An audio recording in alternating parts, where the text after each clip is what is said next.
इस पर मसूली शाह साहब ने, वैसे मैं आपको बताऊंगा तफसीली ज़रा उनके रिमार्क्स जो थे और जो मुकालमा था वो भी आपको लिख के बताऊंगा। लेकिन ये आज दो चीज़ें हुई हैं। अब ये बड़ा सवाल है कि काजी साहब जो है वो क्यों फैसला नहीं कर रहे। ये तो पाकिस्तान के बच्चे बच्चे को नज़र आ रहा है कि उनके पास वो नहीं है, अक्सरियत नहीं है, तो फिर भी वो क्यों डिले कर रहे हैं। देखें, एक तो उसकी वजह यही है जो इल्ज़ाम लग रहे हैं, जो इंकशाफ हो रहे हैं, जो दावे हो रहे हैं कि कुछ मुलाकातें हो रही हैं या जजेस को थ्रेट किया जा रहा है, जजेस पे दबाव डाला जा रहा है, जजेस को मैनेज किया जा रहा है, ब्लैकमेल किया जा रहा है कि कोई आइन के साथ जो जजेस खड़े हैं, जो अपने हलफ के साथ खड़े हैं, इनमें से कोई जज टूट जाए। अच्छा, वो जजेस कौन कौन से जिनको तोड़ने की कोशिश हो रही होगी, जिनमें से कुछ तो हैं जो बिल्कुल नहीं टूटेंगे ना, लेकिन जिन पे कोशिश हो रही होगी वो हैं जस्टिस मंसूर अली शाह साहब, जस्टिस मुनीब अख्तर साहब, जस्टिस आयशा मलिक साहबा, जस्टिस अतर मिनल्ला साहब, जस्टिस शाहिद वहीद साहब। ये तो क्लियर कट अपने हलफ के साथ खड़े हैं और आइन के साथ खड़े हैं। जो इनके साथ अलावा जजेस हैं वो हैं जो स्विंग वोट्स जिनको कहा जा रहा है, वो याहिया अफरीदी साहब हैं और 3 वोट हैं, याहिया अफरीदी साहब, हसन अजहर रिजवी साहब और जमाल खान मुंदखेल साहब। अच्छा, अब ओवरऑल तो कोशिश होगी कि इन 8 में से मैक्सिमम टूट जाएं, लेकिन पहले 5 की पोजीशन बहुत क्लियर है। तो ये जो 3 हैं कि जमाल खान मुंदखेल साहब या याहिया अफरीदी साहब और हसन अजहर रिजवी साहब, ये इन पे ज़्यादा जो इल्ज़ामात लग रहे हैं कि कोशिश हो रही होगी कि ये किसी तरह से टूट जाएं और काजी फैसल साहब के साथ मिल जाएं और कहें कि ये मखसूस नशस्तें चोरों, डाकुओं, लुटेरों को मिलेंगी, ये उनको नहीं मिलेंगी जिनको आवाम ने वोट दिया है। तो ये तो अब आगे जाके पता चलेगा। मेरी इसमें अंडरस्टैंडिंग ये है कि ये वजह है या नहीं है, ये अल्लाह की ज़ात बेहतर जानती है। पस पर्दा क्या हो रहा है हमारे पास इल्म नहीं है। हम तो ज़ाहिर है वो बात कर रहे हैं जो एक परसेप्शन बन गई है, जो लोग बात कर रहे हैं, जो वकला बात कर रहे हैं, जो साफ़ी बात कर रहे हैं, जो मैटर करने वाले लोग बात कर रहे हैं, हम तो उनकी बात कर रहे हैं। और फिर हमें ये माजी में नज़र भी आता है कि जो टेरियान केस है उसमें देखें ना कि कैसे जजेस के साथ किया गया इमरान खान के ख़िलाफ़ फ़ैसला दिलवाने के लिए कि फ़ैसला लिख दिया उन्होंने, साइन कर दिए।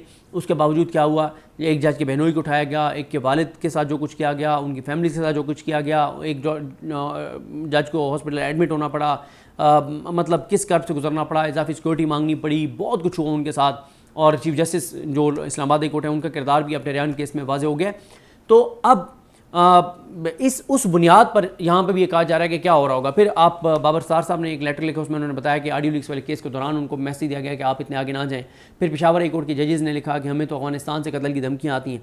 लाहौर हाई कोर्ट के जजेस ने लिखा बहुत कुछ है कि किस तरह से मुदाखलत होती है पोलिटिकल केसेस में। और ये तो इस वक्त इस निज़ाम के लिए पाकिस्तान के मौजूदा सूरत हाल में अगर कोई एक सबसे बड़ा मसला इस निज़ाम के लिए है और पाकिस्तान के इदारों के लिए है तो वो ये केस है। ये केस इसलिए पाकिस्तान के इदारों और निज़ाम के लिए इंपॉर्टेंट है क्योंकि अगर 2/3 अक्सरियत नहीं मिलती चोरों, डाकुओं और लुटेरों को तो फिर आईनी तरमीम नहीं होगी। आईनी तरमीम नहीं होगी तो काजी साहब की एक्सटेंशन नहीं होगी। काजी साहब की एक्सटेंशन होगी तो निज़ाम तो किसी वक्त भी गिर जाएगा।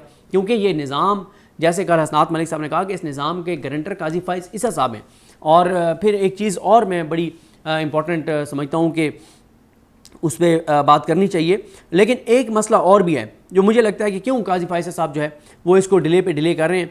उसमें मेरी अंडरस्टैंडिंग ये है कि, या मेरी राय ये है कि असल में आज जो है ना वो जो chief justice Lahore high court वाला मामला है उसकी वजह से जो काजी फाइज ईसा साहब जो है वो इस मामले को लटका के रखना चाहते हैं ताकि हुकूमत को मैसेज आए कि अभी भी मैं आपके साथ जा सकता हूँ, ताकि आज हुकूमत जो है वो काजी फाइज ईसा साहब के साथ वोट दे और जो जिसको भी काजी फाइज साहब चाहते हैं chief justice Lahore high court बनाना, उसको जो है वो बना दिया जाए।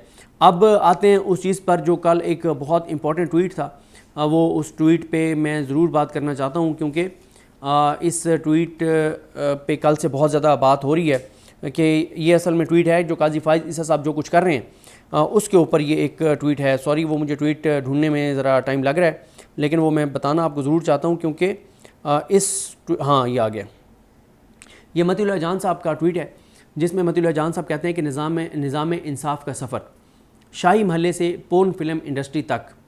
मतीउल्लाह जान साहब कहते हैं कि बाप पार्टी की मिसाल से, हालांकि आपको पता है कि मतीउल्लाह जान साहब का जिस तरह का मिजाज है, लेकिन अगर वो इस हद तक लिखने पर मजबूर हो गए तो फिर आप अंदाज़ा लगाएं कि काजी फाइज ईसा साहब किस हद तक चले गए हैं कि मतीउल्लाह जान जैसा सहाफ़ी जो है वो ये चीज़ लिख रहा है। वो कहते हैं कि बाप पार्टी की मिसाल से, वो जो बाप पार्टी की मिसाल दी गई थी कि बाप पार्टी ने भी इलेक्शन नहीं लड़ा था अपने टिकट पे और उसके बावजूद उनको मखसूस नशस्तें दी गई और वो सारी चीज़ें, उस पर वो कहते हैं कि बाप पार्टी की मिसाल से चीफ जस्टिस काजी फाइज ईसा और जस्टिस जमाल खान मुंदखेल को घबराहट हो गई कि जिस तरह इलेक्शन के बाद असम्बली के अंदर 2019 में बाप पार्टी के क़याम को तस्लीम करते हुए उसे मखसूस नशस्तें दी गई थी, उसी असूल के तहत PTI जिसने इलेक्शन भी लड़ा वो भी 2024 के इलेक्शन के बाद मखसूस नशिस्तों की अक़दार हो जाएगी। यानी वो कहते हैं कि अगर हम उस मिसाल को मान लें, बाब वाली मिसाल को, तो फिर तो ये PTI को भी नशिस्तें मिल जाएंगी।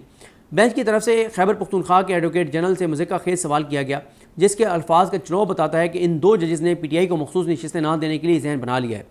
अब होना तो ये चाहिए था कि बाप पार्टी को मिलने वाली नशिस्तों पर जजेस को तजस्सुस होता और वो मज़ीद मालूमात हासिल करते, मगर शायद जजेस के दिल की चोरी पकड़ी गई।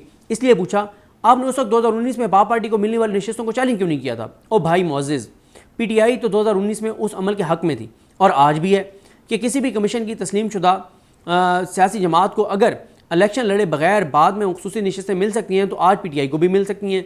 तो ऐसे में वो बाप पार्टी को 2019 में ऐसे नशिस्तें देने को चैलेंज क्यों करते? क्योंकि PTI ये कह रही है कि उस वक्त बाप को आपने बगैर उनके टिकट पर इलेक्शन लड़े आपने उनको मखसूस नशिस्तें दे दी थी, तो हमें भी दे दें। तो PTI तो उसको सपोर्ट करती है, तो PTI उसको क्यों चैलेंज करती? आगे वो लिखते हैं, और फिर चीफ जस्टिस का कहना कि बाप पार्टी की मिसाल दी तो सेनेट चेयरमैन का इलेक्शन भी खुल जाएगा, तो क्या जज साहब धमकी लगा रहे हैं? यानी कि इन्होंने अपना जहन बना लिया है कि सुन्नी तात कौंसल को तो बाप पार्टी वाली सहूलत बिल्कुल ही नहीं देनी। दूसरी तरफ इलेक्शन कमीशन भी इंतहाई बेशर्मी का मुजाहरा करते हुए बाप पार्टी को 2019 में खुसूसी नशिस्तें देने के अपने फैसले को गलत और गैर कानूनी करार देकर पुष्ट दिखाता भाग गया। फिर काजी साहब कहते हैं कि इलेक्शन कमीशन काबिल एहतराम इदारा है। ऐसे में सिकंदर सुल्तान राजा और काजी फाइज ईसा दोनों का किरदार और सोच बराबर की काबिल एहतराम है। ये सब कुछ सरेआम देखने के बाद ख्याल आता है कि अदालती कार्रवाई बराह रास्त दिखाए जाने से भी कोई फ़र्क नहीं पड़ता, कार्रवाई तो कार्रवाई होती है। उसी तरह लाहौर के शाही महल्ले की चादर और चार दीवारी और पोर्न फिल्म इंडस्ट्री में डाली जाने वाली कार्रवाइयों में भी बुनियादी फ़र्क सिर्फ स्क्रीन पर दिखाई देने या ना देने का होता है। इंसाफ का शाही महल्ला अब मुकम्मल पोर्न फिल्म इंडस्ट्री बन चुका है। आप अंदाज़ा लगाएं किस तरह सख्त उन्होंने ये चीज़ कही है। इसी से आप अंदाज़ा लगा लें कि क्या ये सहाफ़ी जो है वो किस तरह से सारे मामलों को देख रहे हैं। कुछ हसनात मलिक साहब ने बातें की और मतीउल्लाह जान साहब ने, वो भी आपको बता देता हूँ। मतीउल्लाह जान साहब कहते हैं कि काजी फाइज से तासुर दे रहे हैं कि सारे जजेस मैट्रिक फेल हैं, एक मैं बड़ा समझदार हूँ। हसनात मलिक कहते हैं कि काजी फाइज ईसा ने मखसूस नशिस्तें हुकूमत को दी तो ये वही मौलवी तमीज़ुद्दीन केस बनेगा। काजी फाइज ईसा हार नहीं मानेंगे, वो PTI के ख़िलाफ़ किसी भी हद तक जाएंगे। इम्तिहान जस्टिस जमाल खान मंदोखेल का है कि वो काजी फाइज से इख्तिलाफ़ करने की जसारत करेंगे या नहीं। काजी फाइज ईसा को PTI के ख़िलाफ़ किसी से भी हाथ मिलाना पड़ा तो वो मिला लेंगे। जब आम कुव्वतें नवाज शरीफ के साथ हुई तो काजी फाइज ईसा ने केस लगाकर उनकी ताहयात नाइली ख़त्म कर दी। 8 फरवरी को जो कुछ हुआ वो काजी फाइज ईसा की भरपूर कोशिशों के बावजूद काबू में नहीं आ रहा। फिर हसनात मलिक साहब कहते हैं कि 8 फरवरी के इलेक्शन की हकीकत दुनिया भर में सबको मालूम है, अगर मालूम नहीं है तो काजी फाइज ईसा को मालूम नहीं है। तो ये जनाब चीज़ें। और हसनात मलिक साहब कहते हैं कि काजी फाइज ईसा जो है वो ग्रेंटर हैं इस निज़ाम के। काजी फाइज ईसा साहब जब तक रहेंगे तो ये निज़ाम रहेगा, जिस दिन वो नहीं रहेंगे तो फिर ये निज़ाम भी गिर जाएगा। बहरहाल आज 3 जजेस ने बराह रास्त काजी फाइज ईसा को जवाब दिया है और शदीद तलखी नज़र आ रही है। बहरहाल देखते हैं चीज़ें कैसे आगे बढ़ती हैं। मुझे अपने दुआ में याद रखें। हम सबका हमें नासरो। अल्लाह हाफ़िज़।